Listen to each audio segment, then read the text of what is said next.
Hey, how's everybody doing? This is going to be my first video. There's so many topics to talk about in accounting, but someone asked me to do a video on taxation. So I chose the very basic approach. I'm just going to go ahead and talk about the individual tax return and some of the things I've done in the past in terms of preparation that I'm familiar with. I didn't do much preparation for this video. It's going to be very, very basic. I'm going to talk about a few line items, just kind of give the non-tax preparer an idea of what's going on with their tax return. All right. So I'm going to go ahead and share my screen now. And I'm going to start with the 1040. I'm going to go ahead and start with the 1040. So just give me a second here. Um, Let me pull up the 1040.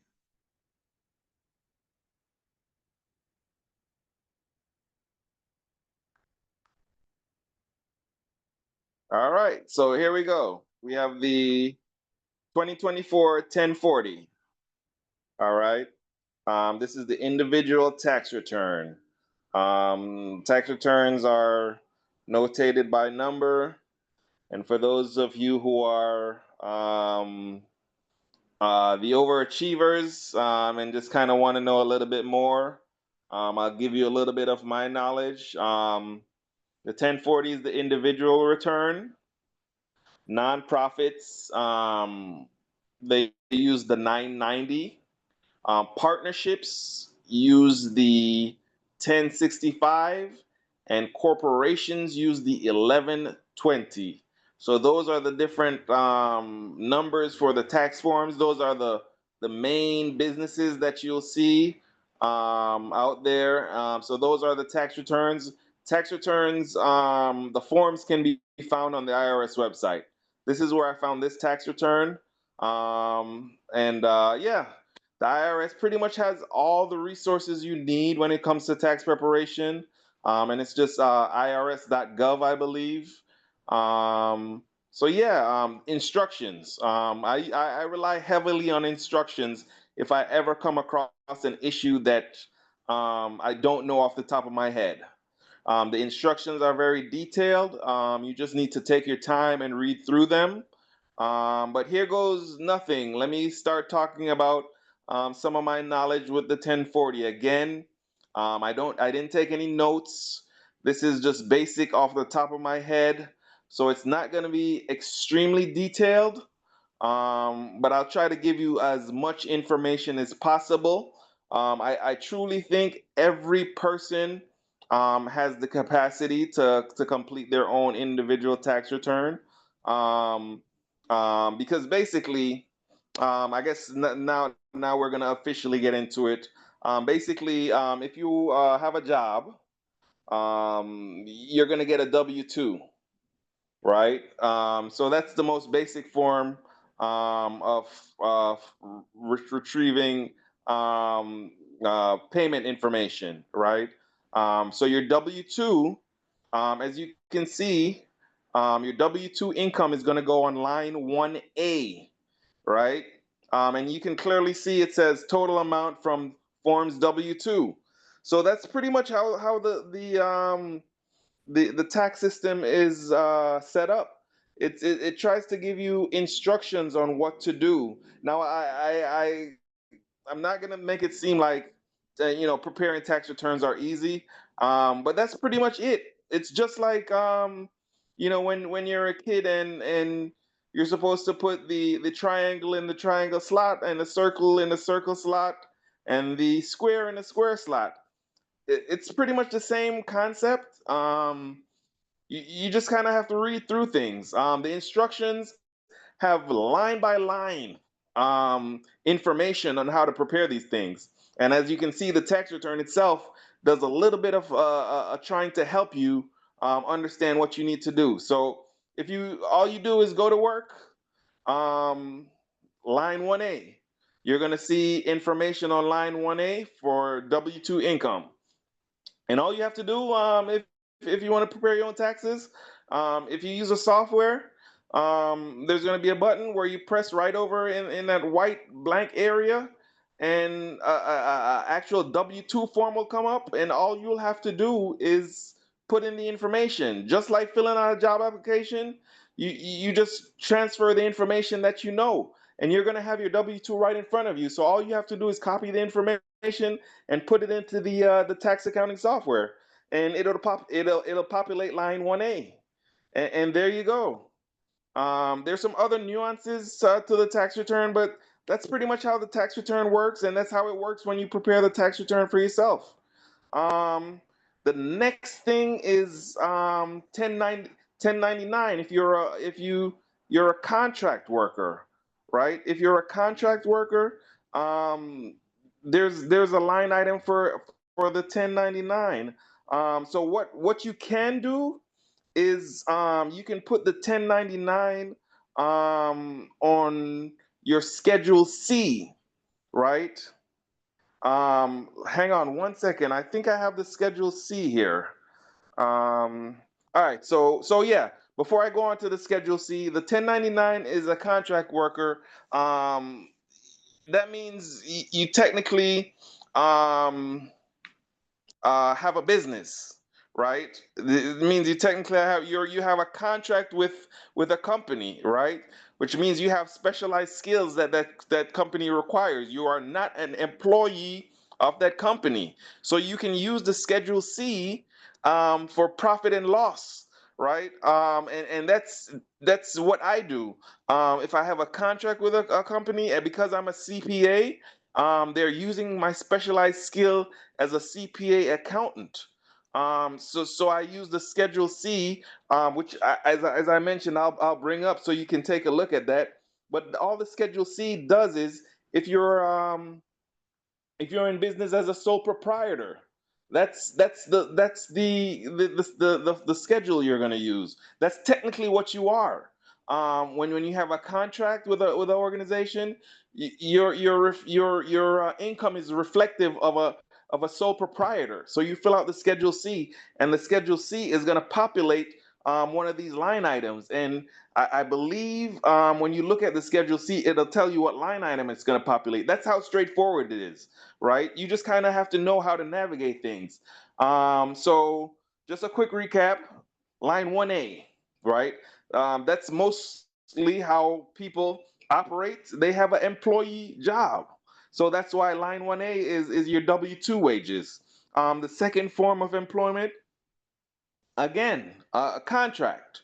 And that means you're technically operating as a sole proprietor. So that information can go on Schedule C. All right. There's a little bit of preparation that has to go into the Schedule C. I'll talk about that when I get to the Schedule C. But just hold your horses one second. I just want to talk a little bit more about this page. All right. The filing status, very important. All right. When it comes to filing statuses, I believe um, married filing jointly is probably the best filing status you can have. Married filing jointly is probably the best filing status you can have. It's either that or the head of household, one of the two. I know they both come with some pretty major benefits. Again, I'm doing this off the top of my head. Don't quote me on anything. And, obviously, uh, um, married filing jointly, if you're married, you have two options. You file married filing jointly, or you might file married filing separately. Head of household is more for a single individual who has dependents, right? Someone who's not married and has dependents they're taken care of. So you either fall in one or the other buckets. I'm just kind of letting you know that your filing status matters, right? It's going to tell you whether you're maximizing your refund, or you're paying more in taxes based on your filing status, right? So I'm just making that just so you know that when tax preparers do that, they want to make sure you get the right filing status because it does matter, right? Your refund could vary based on the filing status you choose, right? So married, filing jointly, or head of household, one of those two are the best filing statuses.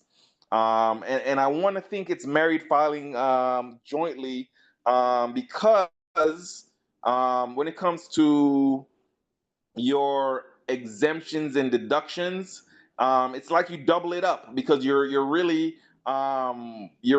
filing for two people, while head of household is one. So in order not to get into too much confusion and to over talk, you're basically saying that you're entitled to reductions. You are entitled to more reductions when you're married versus when you're an individual. So if you're entitled to more reductions, you're entitled to two reductions rather than one.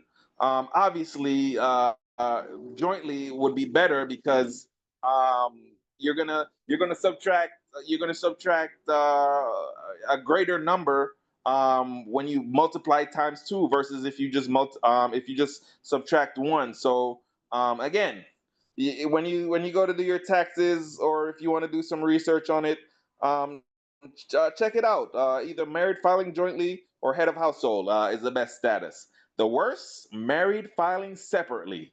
That is the worst tax status. For some reason, it just is. In order not to go into too much detail, it is. And then we can go into the dependent section. A dependent is basically someone who relies on you for support.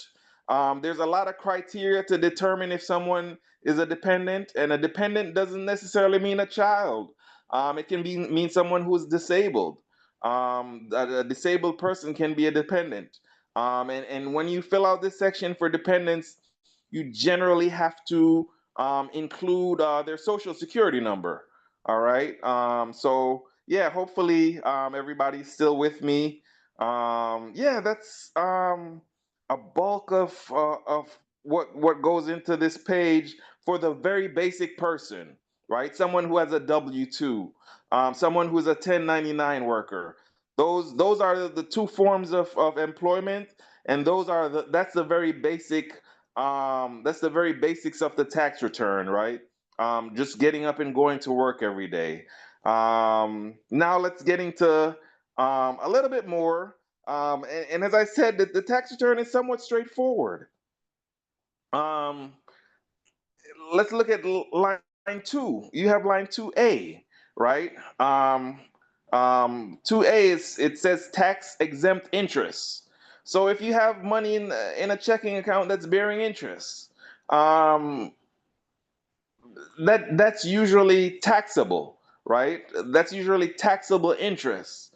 Um, but you also have tax exempt interest. So you have line 2A and line 2B. So it pretty much tells you taxable interest. If you have money sitting in a checking account, most likely that interest is going to be taxed and it's going to be on line 2B. But there are certain types of interest that can't be taxed.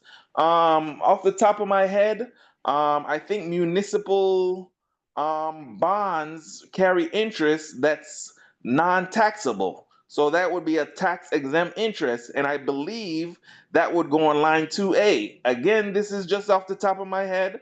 I don't prepare taxes on a regular basis, but I have before. I'm a CPA, so I have a general understanding of how these things work.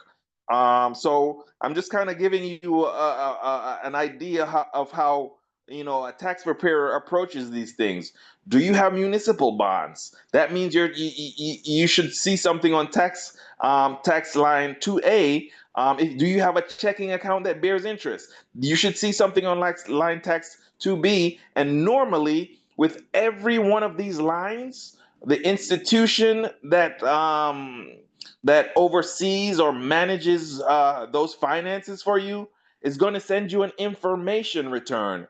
A W 2 is an information return. All it does is provides information. A 1099 is an information return, right? That's all it does. And believe it or not, the 990 for nonprofits is an information return. Nonprofits, as it says, they're not in business to make a profit, so they don't pay taxes. So all they do is send the 990 to the IRS, just so the IRS can monitor their activities. It is an information return, unlike the 1040, unlike the 1065, unlike the 1120. Those are actual tax returns that you will have to pay taxes from, right? The 990 is an information return. So just a little, a little quirk there in the tax system. All right, moving right along. Social Security benefits. When you get to a certain age, or if you're disabled, you'll get Social Security benefits. Line 6A, that's where that shows up on. And as you can clearly see, it states that. Now, some Social Security benefits are taxable, some aren't, right? So you clearly see, just like line 2, there's line 6A and line 6B. It shows you that some is taxable and some isn't. And if you get Social Security benefits and you go to a tax preparer, that's the thing they're going to look for. And it's going to show up on two different lines if you have both forms of Social Security benefits. All right. So as you can see, it clearly says it. So these are the things you have to look at. How is your life set up? How are your finances set up? So that's basically how you prepare your taxes, or how a tax preparer should go about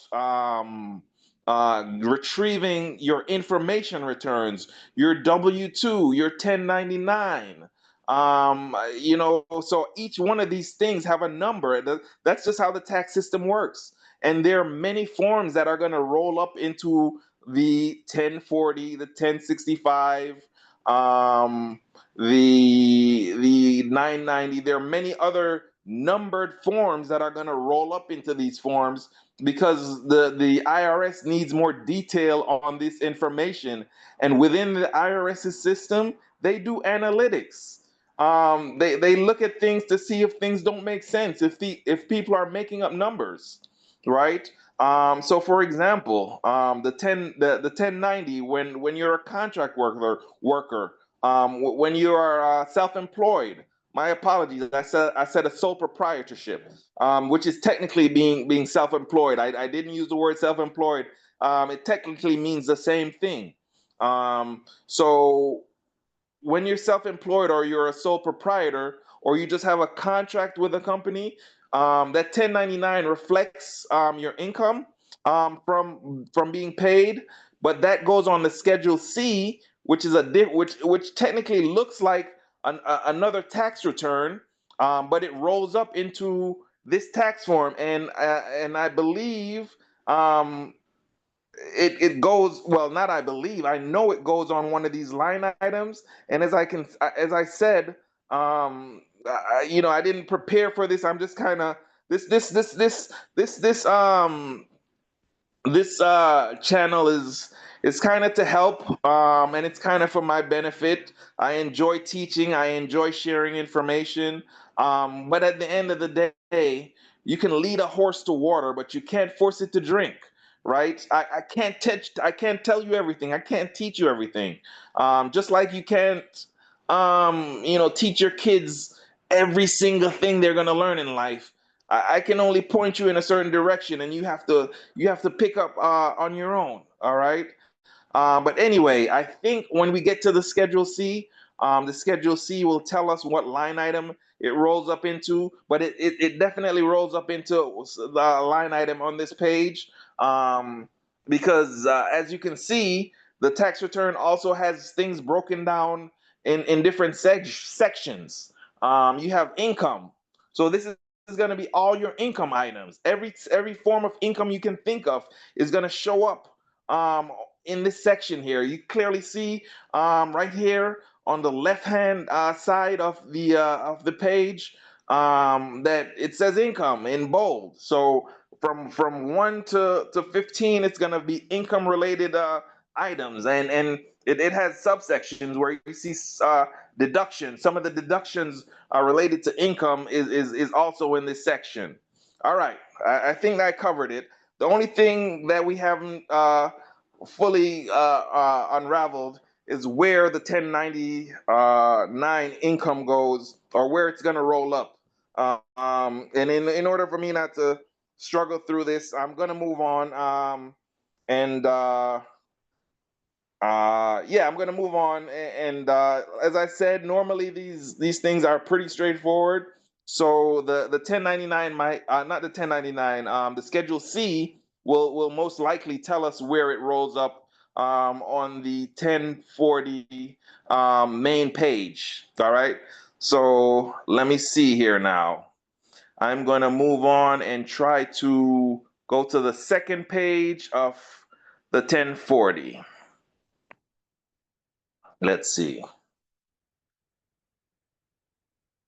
All right. There we go. There we go. All right. So tax and credits. So this is another section, tax and credits. What can I talk about when it comes to tax and credits? Um, so tax and credits is gonna basically be um, your I believe your tax is going to be the taxes that um let's see, hang on one second, let me just yeah, well, line 16. It says tax C instructions. All right, this is an area that I've never really delved into, but I know what credits are, obviously. But credits, let's talk about credits.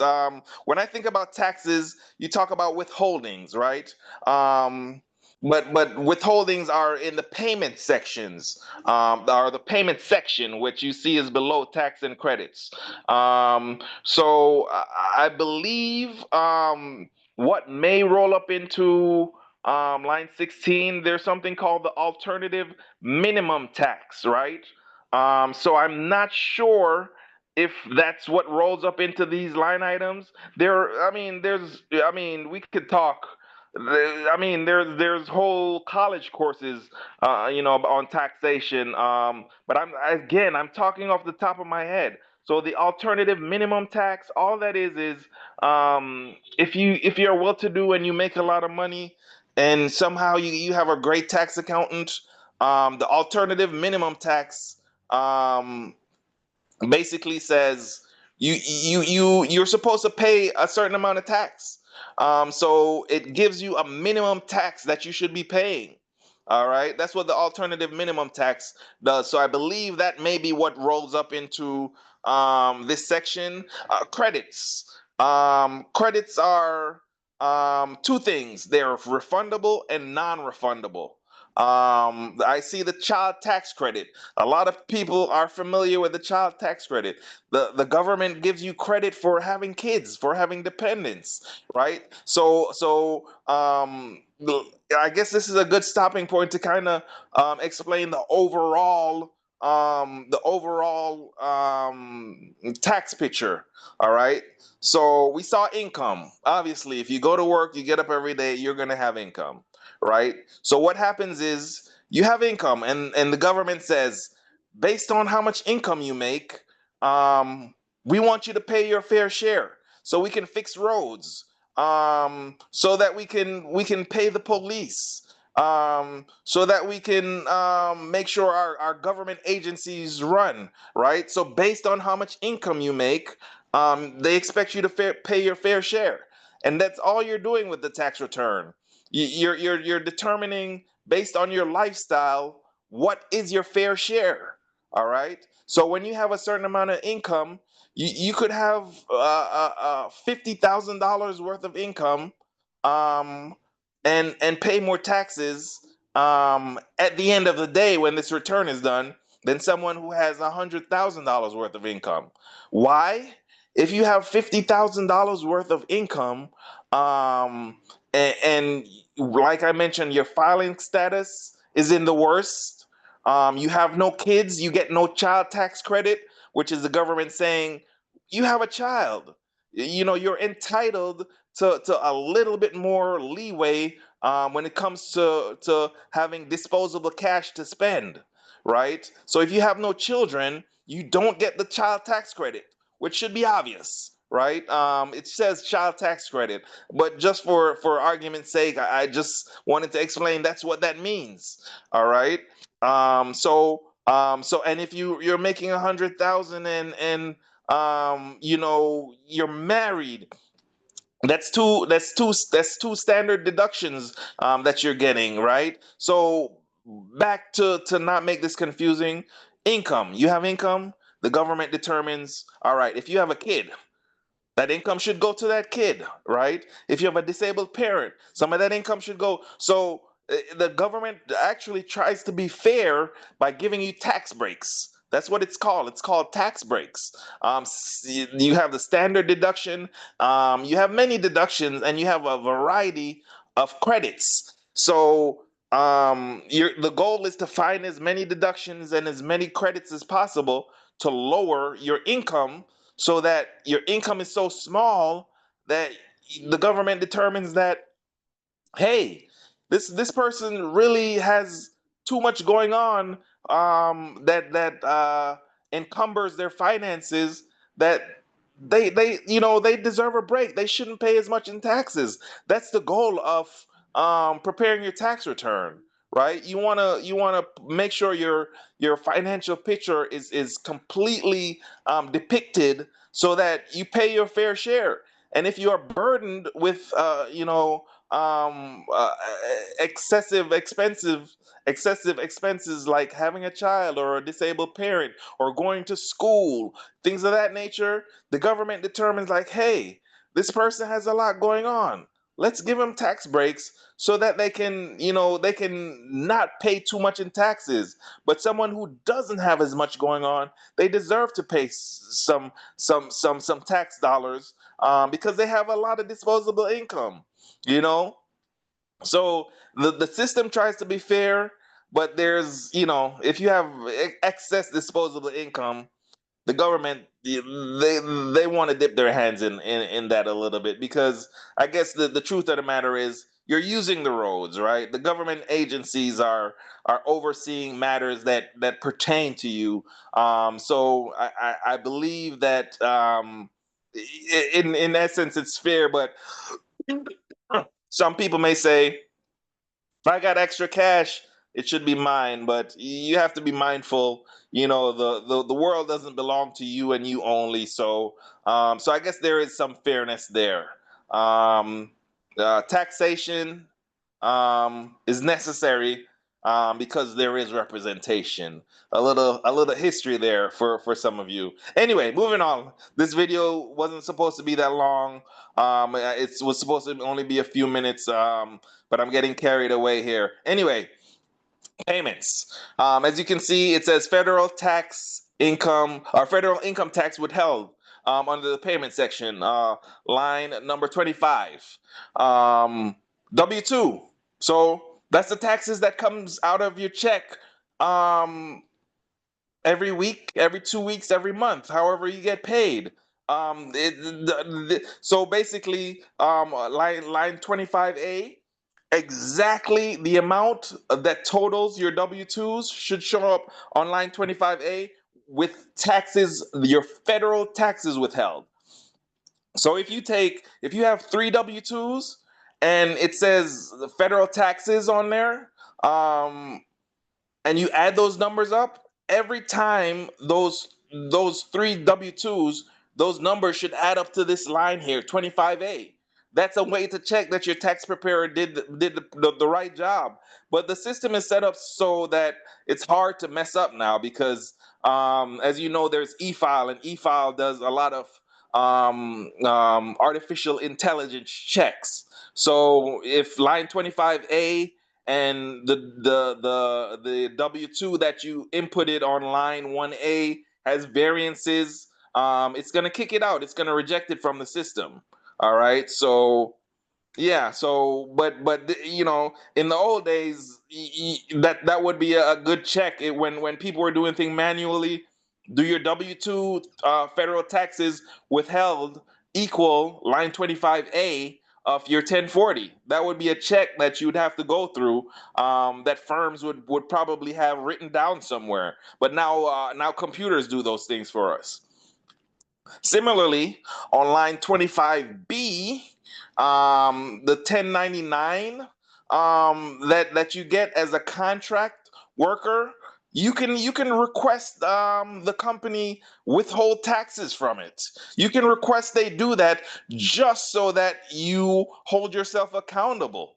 You know what I mean? So that you have tax dollars sitting aside just in case or not even just in case, just so that you don't overspend and have a big tax bill at the end of the year.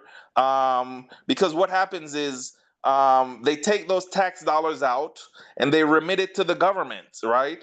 So the government sits on that money, and when you do this form, the government will say, "All right, they withheld this money, and we have this money. What happens with this money? Did they overpay or did they underpay?" So as a 1099 worker, you can request them take money out just so that you don't get all of that income and not get any taxes take out, and show that you overpaid, and then there you have it. At the end of the year, you have a big $10,000 tax bill. That's usually what happens when you have a sole proprietorship. If you don't have money coming out of your 1099s, at the end of the year, if you're not savvy enough with your tax return preparation, you're gonna owe money because you took no, you didn't give the government any money for your representation, right? So that's just how it works. Hopefully that made sense. Just consider it the similar concept to the W-2. You go to work, you get paid, the government needs money, they take money out of your W-2. It's the same concept. If they don't take money out of your W-2, at the end of the year, your tax bill is going to be bigger because the government got nothing. So if you consider the same concept, 1099s, most people don't get taxes taken out, but you can get taxes taken out. And if you do, it will show up on this line item here, 25B. All right. So hopefully, so far, I'm making sense. I'm just scanning things here about just to see anything that I'm familiar with. The earned income credit. The earned income credit is one of those things where the government says if you go to work, if you got kids, if you meet certain criteria, we give you a credit. You're a contributing citizen to society, so they give you a credit just for that. So basically, if you meet the criteria, um, they say, well, um, $4,000 of your income should be excluded. We're going to give you $4,000 of income free. You can work that $4,000 and not get taxed on that $4,000. That's kind of how these credits and deductions work. They're just basically saying if you work, if the deduction or the credit is $10,000, $5,000, whatever the number be, they're just the government is basically saying we're giving you this allotment of wages that we will not tax. We will not tax it because of these specific criterias. It will earn income. You're a contributing member to society. Child tax credit. You have kids you're taking care of. And similarly, the American Opportunity Credit, the lifetime or lifelong, I can't remember the phrase, American Opportunity Credit and the lifetime credit. These are educational credits right here in the payment section. The government is saying if you're going to school, you're trying to better yourself. So some of your income, we're not gonna touch it. We're gonna allow you to go to school and better yourself. These are what credits and deductions really are. This is government giving you tax breaks. They're giving you a break for being a decent human being. Anyway, moving along. So that's the 1040 in a nutshell. And basically, all that happens is there are many other forms that roll up into these forms because they require more detail. For example, the child tax credit. There's a worksheet probably that you have to do to say, hey, this isn't a 70-year-old person that you're claiming as being your child. There are certain age requirements. If the 70-year-old person is disabled, can be considered a dependent, and things of that nature. The American Opportunity Credit, or the Lifetime Credit, I believe it's called. Um, are you in school? What school are you in? Is this your first year of school? There are certain requirements. You can't claim the credit forever, right? So there are certain limitations. So there are forms and worksheets that roll up into these line items, and that's all. So when you see those thick stacks of tax returns, this tax return is on the top, and then there are informational items on other worksheets and other tax returns that roll up into these line items, and then they fill up all the line items on the main form. All right. So anyway, what I'm gonna move on to next is the Schedule C. I'll just do a quick Schedule C, and then there's a couple other things I'm gonna do and try to wrap this up. I didn't expect this video to be this long. All right, there we go. Um, I'm going to try to pull up the Schedule C now to see if we can take a look at the Schedule C and talk about that for a little bit. All right, you know how I mentioned how straightforward things are? The Schedule C, just like the 1040, is like filling out a job application. This is information about yourself, or about your business, that you should know, right? Income, right? You're going to get a bunch of 1090s. I'm sorry, not 1090s, 1099s. Gross receipts. You add up the total of those 1099s and you put it on line one. That's pretty much it. That's how straightforward tax preparation is. Expenses. Part two, advertising. Did you pay Joe Schmo $500 to advertise your business? Did you print up flyers? That goes on line eight, right? You should know this. These and this is I can actually help with this as a CPA and an accountant. I can make sure that your expenses are recorded, your income is recorded, so that this preparation is easy. But if you keep good records, these things are pretty straightforward. Obviously, you should know your name. You should know your social security. So you just fill this thing out. You should have a financial statement, have an accountant prepare it, and they obviously they can prepare your tax return too. But even general accounting, I truly believe it's straightforward. As I mentioned, if Joe Schmo, if you paid him to do some advertising and some marketing, you gave him $500. On your financial statement, your expenses, it should say $500 to Joe Schmo, and on your tax return on line eight of the Schedule C, it should say $500. That's how straightforward it is. Anything else I can think of? So your Schedule C can be negative. I think when you just form your business, or you just become a sole proprietor or self-employed, the IRS gives you 2 years or so for it to be negative. Don't quote me on the 2 years, but it can be negative. You can have more expenses than income. That happens to businesses all the time, right? I won't go into the details, but um, it happens. All that means, for example, for a business, all that means is you have $50 in the bank, you took in $10, and you spent 20. So you took in 10, you spent 20. So that means you spent 10 more than you have. So the $50 you have in the bank, you now have $40 in the bank, right? Because you spent 10 more dollars than you took in. So you have to go to your resources for that extra $10, right? So that's how your income statement is what it's called. Your profit and your losses can be negative. You just spent more than you took in. That's all that means, and it can be the same for your Schedule C. For your tax return, it's, I mean, if your business does that, obviously, on your tax return, you're going to reflect that. So that's pretty straightforward. But I bring that up because one trick is in the first couple of years when your business may not be doing as well and you have negative profit and negative profit or a loss on your Schedule C, that can actually be like a self-imposed credit to your W-2 income. It reduces how much your W-2 income is, and you're going to be entitled to a bigger refund.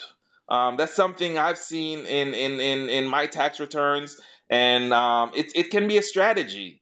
You know what I mean? You don't go into business to lose business, but the tax return allows you to do manipulation. That's why people hire high-powered tax attorneys and tax accountants so that they can manipulate the tax return based on tax laws, so that they can have the best outcome.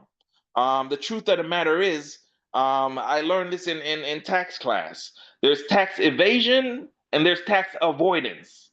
All right. Tax avoidance is simply using the rules and regulations of the taxes to avoid taxes, tax avoidance. But tax evasion, it just means you simply don't want to pay your taxes. So you lie, cheat, and scheme. All right. So tax avoidance is totally legal. Using the tax loopholes to your benefit is totally legal.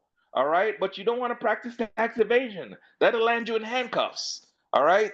All right. Moving right along. I mean, Schedule C is pretty much your profit and loss, your income statement. You're gonna just pretty much transfer that information on here for your sole proprietorship, self-employed business. All right, just keep that in mind. This rolls up into your 1040. Oh, we were supposed to look at the line item it rolls up into. Let's see if it shows that information here. It usually does. Let's see how many pages this is. All right, this is page 2. Um, let's see. It usually says it. Please forgive me. As I said, this is me just kind of indulging in some of the things I enjoy. Some of the things I enjoy include teaching others. Um, so let's see. Total expenses. So basically, your net income or the total of your income minus your expenses, that's the line item I'm looking for, because that line item is what will show up on your 1040. All right, here we go. Uh, I'm- so here we go. 32. Part 2, expenses, line 32. No need to read much. Here we see, if you check, enter a loss, Schedule 1, 1040 line. So that's what I'm talking about. You see how it tells you to go to another form? Um, that's what's happening here. It says enter a loss on Schedule 1, 1040 line 3. So I thought that was good, telling me it goes on the 1040 line 3, but it doesn't. It's telling you Schedule 1 of the 1040 line 3. So I think what happens is, first this information travels to Schedule 1, and then from Schedule 1, you'll see something similar saying what tax line item on the 1040 Schedule 1 rolls up into. So sometimes, as I said, you'll see the connections. But all this means is on Schedule 1, this line 32 here, Schedule 1 is going to show that information, right? That's all that means. All right, it doesn't look like it's gonna be, let's see.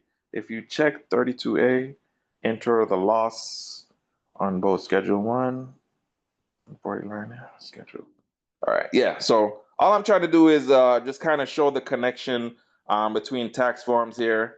Again, forgive me. Someone who's doing this for compensation might be a little bit more prepared, but um, hopefully you still think I'm knowledgeable. Hopefully you still get something out of this. But this is me leading the horse to water, and hoping that it provides you with enough information that you can use in the future, even if it means just you feeling more comfortable reviewing what your tax attorney or your tax accountant has done. That is all I am doing. Or you may feel comfortable enough to take the challenge of preparing your return yourself. All right, moving on. Oh, I think that's pretty much it. I pulled down a couple forms. I did the 1040. I did the Schedule C. Um, and I also did the Schedule D. This is if you have investments, stock market. If you have investments in the stock market, you'll utilize the Schedule D. That's what that form is for. So that's all. That's all. Preparing taxes is about knowing what the financial landscape looks like and knowing which forms to use. All right. So just a quick review. We did the 1040, I kind of showed you that the line items kind of tell you what needs to show up there. Um, we did the Schedule C, which is profit and loss for self-employed, sole proprietorship, 1099 contract work. I told you a little trick of the trade. If your business didn't do so well, it can reduce your W-2 income, and that allows you to have a bigger refund. We're not cheating the system, but it's good to know these things because, as I mentioned, there's tax avoidance where you can use these things in tax planning um, to help your situation. And I also tried to show that the Schedule C rolls up on a line item of the 1040, which is what all other tax forms do that are not information returns. They roll up. Well, like technically, I believe maybe. Don't quote me. Everything that's not the 1040 may be considered an information return. I'm not sure about that, but the 1040 isn't the only tax form that's prepared. You have worksheets and other tax forms that need to be prepared. The American Opportunity Credit, the Lifetime Credit, the child tax credit, the Earned Income Credit. Those things need additional work papers, and all of that finalized information shows up on the 1040, the face of the 1040. All right.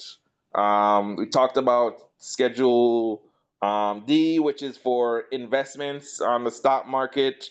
So again, I think that's pretty much everything I wanted to cover.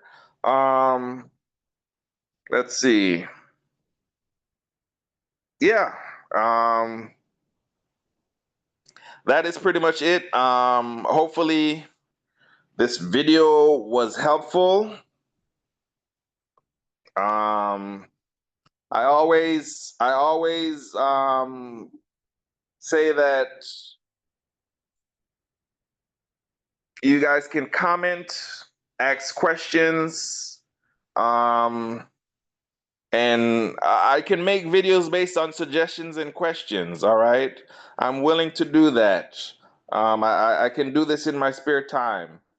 Um, this helps me as well. It shows my knowledge base. Hopefully, it helps me build the clientele. I do all things accounting. I have 20 years of experience. I'm a CPA. And hopefully, as I said, I've proved myself to be somewhat knowledgeable.